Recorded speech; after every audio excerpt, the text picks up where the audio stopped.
They've got your name and they know where you live. The rush that you get from hacking is quite phenomenal. They've got your bank details. I nearly fainted when I saw that they'd practically cleared the account out. They've got you. As soon as you log in, they've got everything. They own your entire digital life. Hackers have stolen information from thousands and thousands of us. That's what we bought, your card number, yes. And that's your name? Yeah, incredible. Yeah. Major companies have failed to keep our private data safe. What's happening now is a big wake-up call. Tonight on Panorama, I'll be finding out just how easy it is for cyber criminals to steal our identities. The penny just dropped. I felt very vulnerable and violated.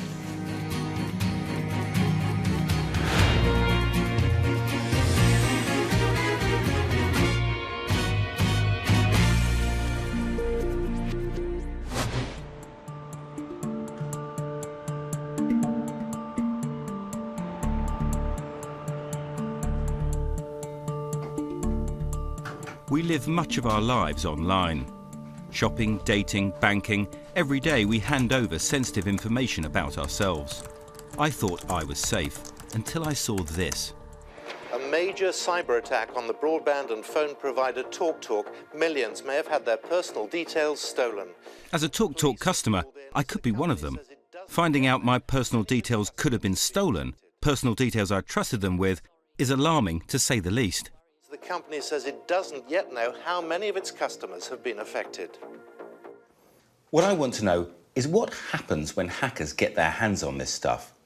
What does it mean for all of us?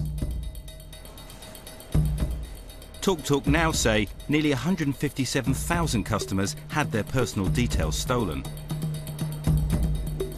TalkTalk is not alone. There have been some big hacks of late, targeting big companies, Sony, eBay, and bankers JP Morgan. The hackers are winning. There's more bad guys than there is good guys.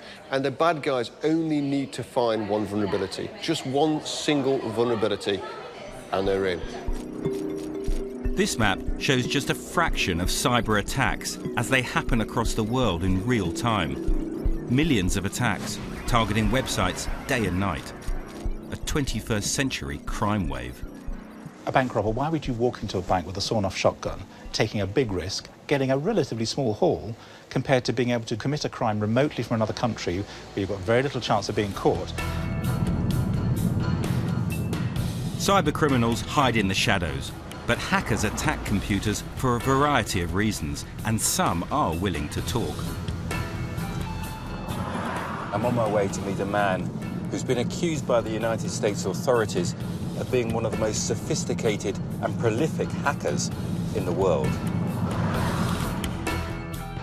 Larry Love is a wanted man. He's accused of hacking into the US military, NASA, and the Federal Reserve. Yeah, so this is the indictments that they were issued. He faces extradition next year, which he'll fight.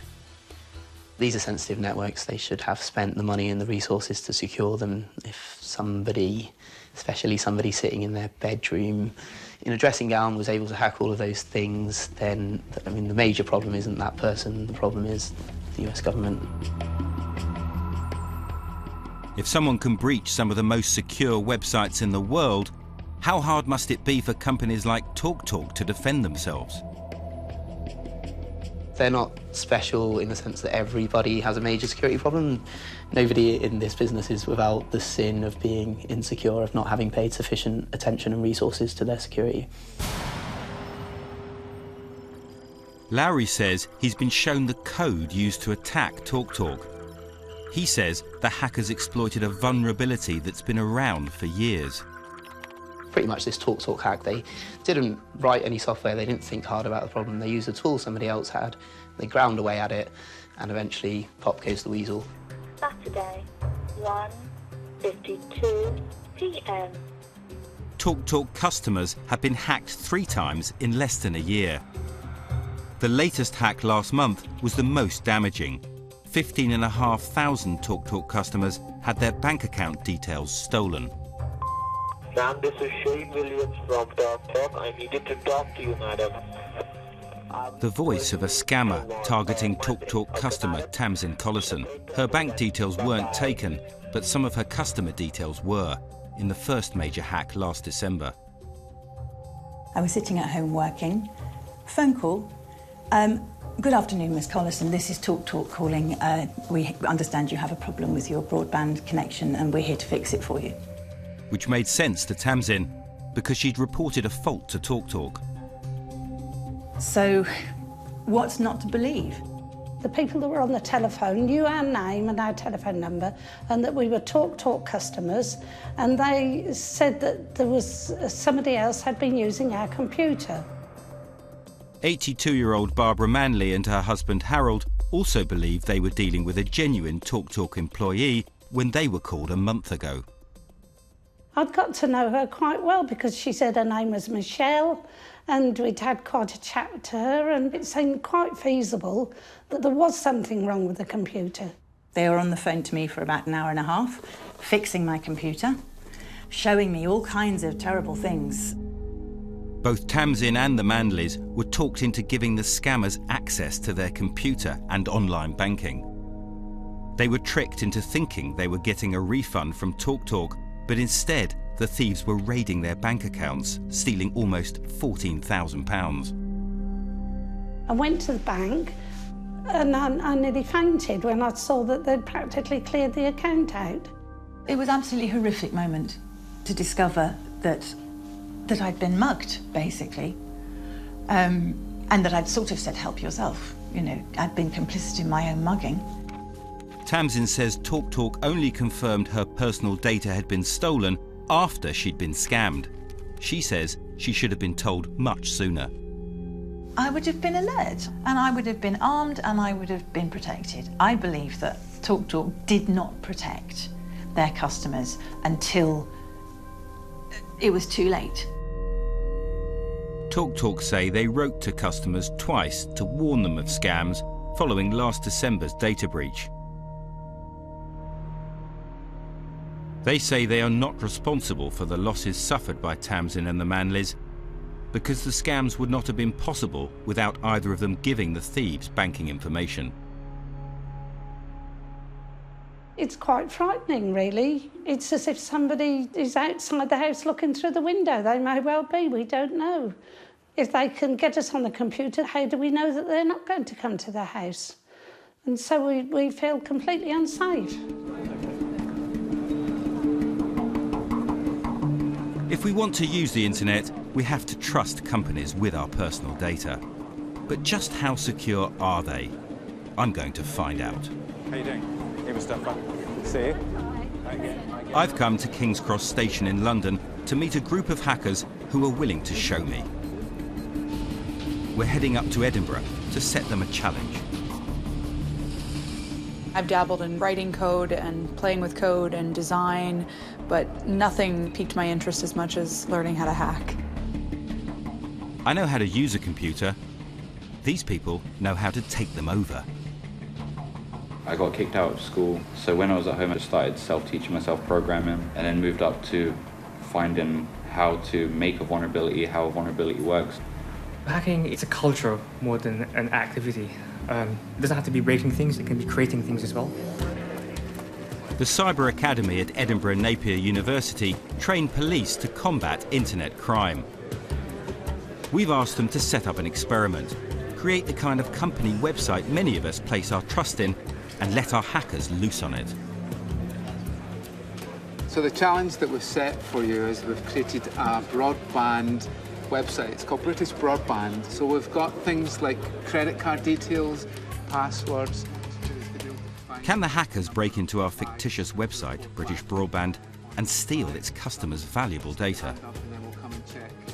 We wish you all the best of luck.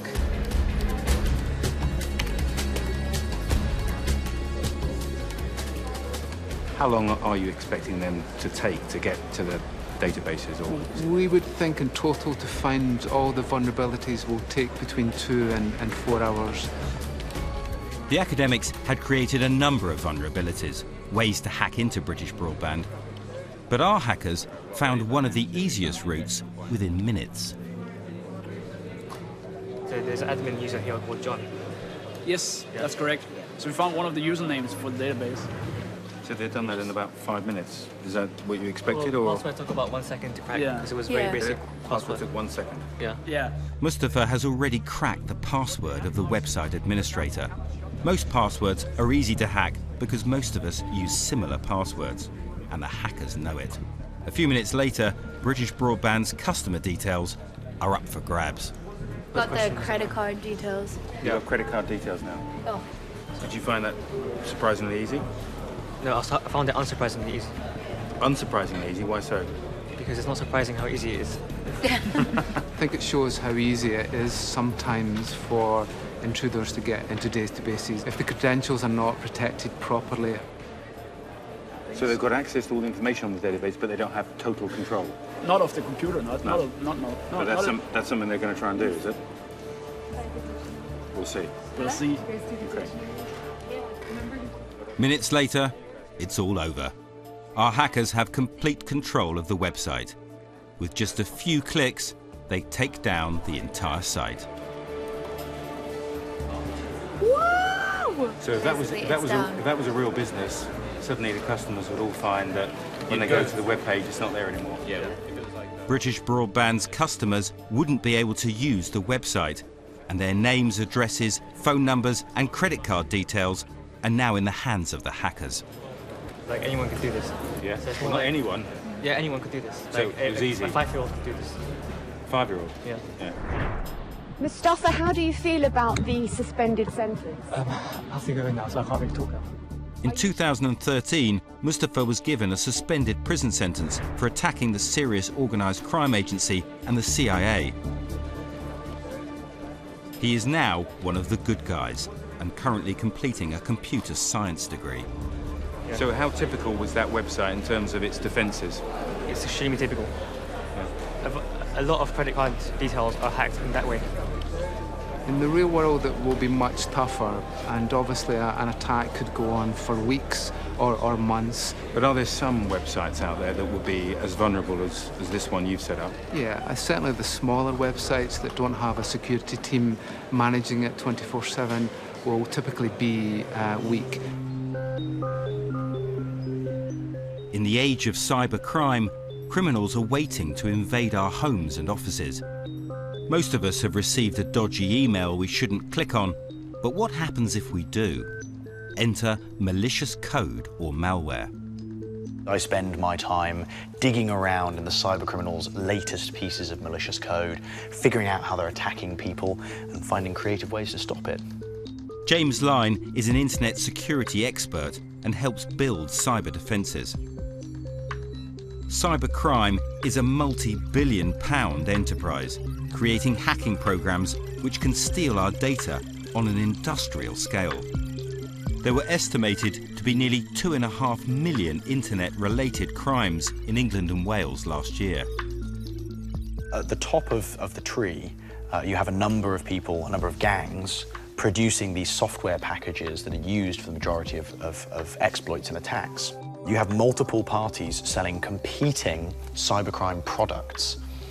We see them do price drops to acquire more customers. They have commercialized and professionalized cybercrime to the degree that it's simple. Hundreds of thousands of new pieces of malware are released every day. They infiltrate your computer. You probably won't even notice them. We see about 30,000 new infected websites a day. You land on a legitimate website that's been attacked. That will exploit your computer, and that will silently, in the background, install a piece of code that lets the attackers monitor everything you type. So as soon as you log into any of these services, they've got everything. They own your entire digital life. Anything that might contain links to financial information will be mined. Social media accounts, store accounts, email accounts. It's funny, people don't think about email accounts as being valuable, but email accounts actually unlock a surprising amount of our online life. And they can also unlock life savings. In June this year, Vivian Gabb was completing on the purchase of a house, which she'd planned as a retirement investment, when she got an email she thought was from her solicitor. Dear Viv, we've changed who we bank with. I forgot to inform you of the changes in the email I sent you yesterday. Our new banking details are stated below. Kindly transfer balance of £46,703.20 into our new client account, and then it gives the details, the banking details. Yeah, it looks totally genuine, doesn't it? Yeah, it does look totally genuine. Vivian went ahead and transferred almost £47,000, her life savings. I phoned the solicitors because I hadn't heard anything and said, oh, have you received my monies? And they said no. So that's when everything started to kind of fall apart. At the end of the evening, when I was kind of on my own, the penny just dropped. And yeah, I felt very vulnerable and violated. Vivian doesn't know how she came to be targeted. She still bought the house, but she had to borrow to replace the stolen money and is now working 7 days a week to pay it off. It just seems that the criminals are getting better. It just seems like they're always big steps ahead. And the police agree. They're struggling to keep up. These are complex crimes carried out by criminals who could be anywhere in the world. And the scale is overwhelming. We're not coping, are we? Society is struggling with this, and we're certainly not dealing with it the way we are able to deal with other types of criminality. There's no doubt about that, and nobody's trying to deny that. And we're wrestling with, how do we do this differently? We look at the scale and volume we're dealing with. It is very, very difficult to expect policing to detect these crimes. What do criminals do with hacked information? How do they turn it into cash and get away with it? Welcome to the dark web, an anonymous underground world of cyber secrets, the perfect black market for hackers hawking stolen data. We're in, exactly. This is our main dashboard here. And James took us in using a dark web browser. People can't see where you're browsing or where you're browsing from. In fact, at the moment, this website thinks I'm in Romania. Hacked mobile phone accounts, subscription TV accounts, shopping accounts, the list goes on. All bought and sold here using Bitcoin, a hard-to-trace virtual currency. It's like a criminal sweet shop. So let's click in here. And what you've got here is a list of various credit cards of individuals for sale. James searched for UK credit cards. So we've got a couple here, haven't we? One from Gloucestershire, one from Devon there. Am I right in saying this is just one of the marketplaces on the dark web? Right, that's correct. Only one of them, but there are several others. Cal Leeming knows all about using other people's credit cards. He started raiding websites to steal them, aged just 11. The rush that you get from credit card fraud and from hacking is quite phenomenal. Within 2 years, he was running riot on the web with other people's money. I started ordering very small things, and then it got progressively more expensive, like computers. Ended up buying cars as well in the end, and that got me sent to jail, unsurprisingly. At 18, he was sentenced to 15 months for hacking the details of 13,000 credit card users to buy £750,000 worth of goods. I was by no means the best hacker in the world or the country. I may have been the youngest, but not the best. Cal is now a software engineer and security advisor. It was the police who saw the potential for him to use his talents legally. And once I was released from prison, the police officer involved in my case actually got me my two work references, which helped me get those jobs. Where he really helped me change my life around. Cal might have turned his life around. The trouble is, he says, business has not turned itself around. It's easier now to do credit card fraud than it was back in 2001, and that's really saying something. It really is easy. On the dark web, James Line bought the credit and debit card details of 13 people for us. I'm meeting one of them. Janet. Hello. Yes, Hello, hi. I'm Daniel. That's what we bought, and I presume that is your card number with the expiry date. Yes. And that's your name. Yeah.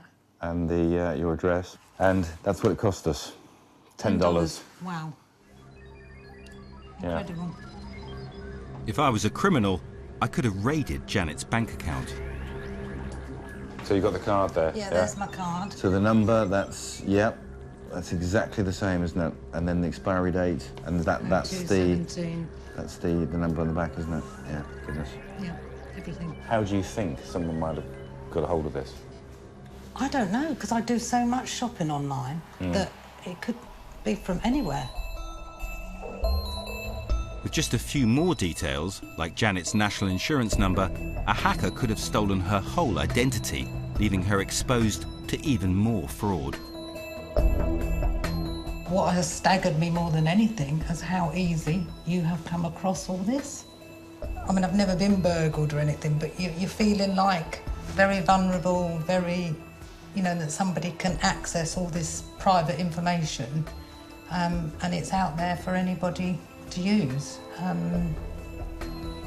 So it's not a very nice feeling at all. As soon as we alerted Janet that her card details were for sale, she called her bank and cancelled her card. Better to know than not know, isn't it? So, yeah, thank you. Bye. Bye-bye. We managed to contact 12 of the 13 cardholders whose details we got from the dark web. 10 people confirmed that their cards were current.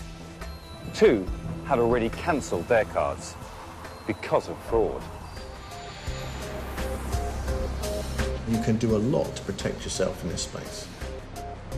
80% of all the frauds we deal with can be prevented.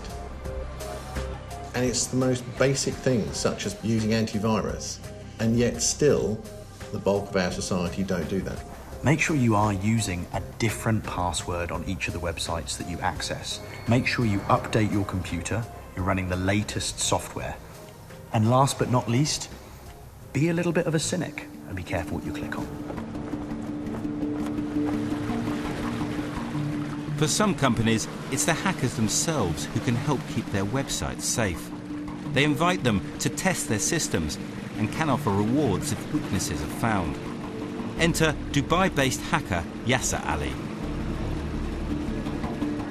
I have found serious flaws in a lot of big companies like PayPal, like eBay, Facebook, Microsoft, Adobe, Sony. Last year, Yasser breached PayPal's web security, discovering he could take over customer accounts with one click. But he didn't steal a penny.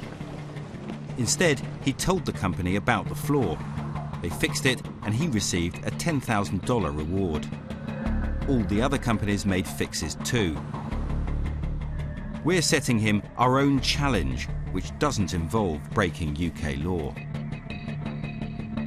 I've got a task for you here. I've got a selection of big British brand names, and I'd like you to look at their websites for me, please, and carry out a passive reconnaissance on them, and tell me how vulnerable you think they are to hacking attack. Once it's a passive reconnaissance, then it's okay. Passive reconnaissance is like a burglar working out how to break into a house without actually doing it. And then we can talk after that and let me know what you found, yeah? Okay. Brilliant, okay. Bye. Yasser is what's known as a white hat hacker, using his skills ethically. Not as lucrative as crime, but it still pays. Apple, Microsoft, all the big names, they have recognized that white hat hackers are sometimes better at finding the bugs, the vulnerabilities. And so what they've done is it's like the Wild West. They've said, we'll pay you, it can sometimes be hundreds of thousands of dollars, if you alert us to a vulnerability, rather than sell it to the bad guys. We don't suffer the losses, our customers don't suffer the losses, and we'll pay you for the privilege. So you've had a look at those company websites that I directed you to, yeah? Yeah, right. What's your overall impression? For me, they seem vulnerable, except just one website. They had a very good security measures. But all the others look vulnerable? Yeah, almost all of them are vulnerable. I know you've only done a passive reconnaissance, but can you give a couple of examples of the ways in which they're vulnerable? Well, one of the companies, I could grab a lot of information from the administration panel, like a lot of email addresses, a lot of phone numbers of the employees, which can be used by criminals. It's very easy to find this information and also to exploit this information by the criminals. We can say it's easy. Yasser's research is a small snapshot of UK companies we all deal with. We're not naming names because if he's right, it will alert criminals to any potential weaknesses in their websites. What the criminals know, as well as the security industry, they know when those vulnerabilities occur, and so they go out and look for them. So if you're one of those who hasn't locked your door properly, there's been a fault in your lock, and they know how to pick it, they will keep checking your door. So if you haven't corrected it, they will find a way. If a business holding our personal data is hacked, you'd think we would be the first to know. TalkTalk came clean, but some companies don't. In the UK, only phone and internet providers are legally obliged to report data breaches. The legislation is fairly light at the moment, but we could ask the question whether or not the regulations are tight enough about how information should be kept secure in the first place.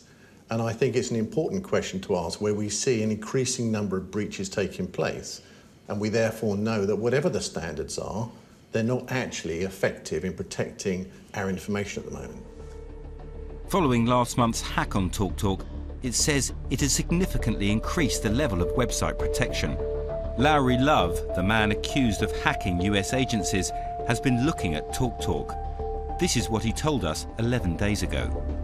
Me and some friends had a look at TalkTalk, and there's probably about 3 or 4 different ways you could still hack them today after this major compromise. So they're in a bad position, but I don't want to say it's negligence on their part, because everybody has kind of, the tide of complexity of computer systems has come in so fast that we haven't realised that we're behind it now.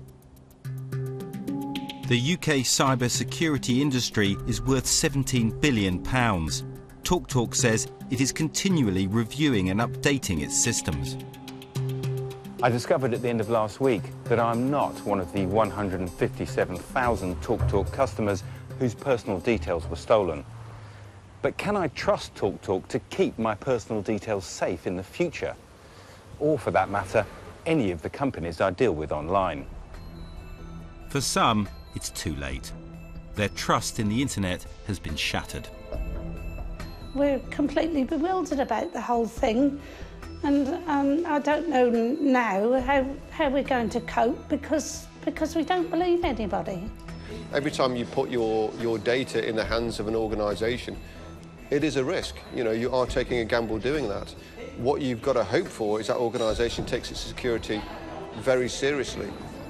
It's a really, really bad situation at the moment, one that's not going to get better until there is a complete change in the way that we approach security. And I don't say that to be alarmist, I say it because it's the truth. Internet security is the responsibility of us all, a responsibility many of us don't yet appear to be taking seriously enough.